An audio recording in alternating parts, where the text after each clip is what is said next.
from about 10 miles to the west, and you can see that that fire is fairly substantial in size. The smoke is very, very pervasive here as it makes its way off into Idlewild and also off towards the Banning Pass. We're going to come back to our live shot here and just show you that the fire continues to burn here, medium brush. The fire is spreading fairly quickly here and burning very, very high. We'll keep an eye on this one. I can also mention that as we look off to the south, we see what appears to be possibly another brush fire, smaller in size, that's starting on a ridge as well. We'll keep an eye on that and try to get more information. But for right now, this fire we're keeping an eye on. We'll let you know as it continues to make its march off. But right now, it's only about maybe a quarter mile from Reed Valley Road. That's going to be the next area where firefighters are going to really be concentrating there. I've had News Chapter 4. I'm Alex Calder, back in the studio. Alex, we're going to continue with your picture right here. Can you give us a better picture of what's fueling this fire? I mean, we look at it and we see very rural sort of area, a lot of rocks, not a lot of trees. Is this all chaparral and grass fuel? Yeah, it's more like scrub brush, kind of surrounded by rocky terrain here. It's not tremendously hilly, although it's not terrain that's easily navigable by ground vehicles, as you can see right there. That's a perfect area, a perfect example of the type of terrain where the fire started, and it's burned its way kind of over this small hillside here. But again, not a lot of roads in the area, so the firefighters have pretty much been fighting it from the air and then committing their ground resources right here out in front of it. Now, once it gets to this Reed Valley area right here, you're going to see that the brush wanes down and it turns mostly into grass. In fact, here's a great shot of some of those CDF camp crews that are out ahead of this fire right now. And some of those guys are right there at the fire, so they may actually be back torching at this point where they try to burn away some of that brush ahead of time. But in fact, it looks like this gentleman right here may even be using a drip torch to get some of the extra fire out ahead.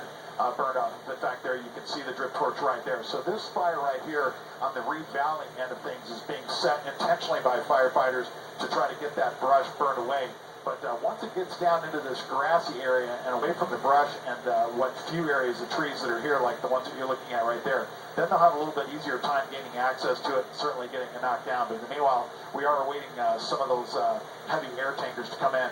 We did see online that possibly the DC-10 was going to be making its way out here, so we await that. And in the meanwhile, the fire continues to burn here, and with any luck, this backfiring operation will be successful in getting the fire that they're setting to burn back into the fire that's already burning, and hopefully put this thing out. Hey, Alex, can we quickly assume that on the other side of that wall of smoke there that you're showing us right now, the terrain is pretty much the same, no homes that we know of? Right, very few homes here at best in this area. I mean, there are homes that are in the area. You can see that this is a perfect example of the type of terrain that's out here. There are homes here. It's rocky terrain. The homes very sparsely scattered throughout the landscape here. But as you know, we've had structures that have already burned here. So needless to say, the airdrops are going to be key here in trying to keep this fire from getting near those structures. And you mentioned the DC-10 may be coming in. They call that in when they're seriously concerned about burning into big residential areas. Well, in this case, the DC-10 would be great because the terrain is low enough. We're not in a mountainous area. Again, it's hilly, but it's not comprised of any major mountain ridges. So getting the DC-10 in would be fantastic because they could lay down a line of fire retardant, sometimes up to about a mile long.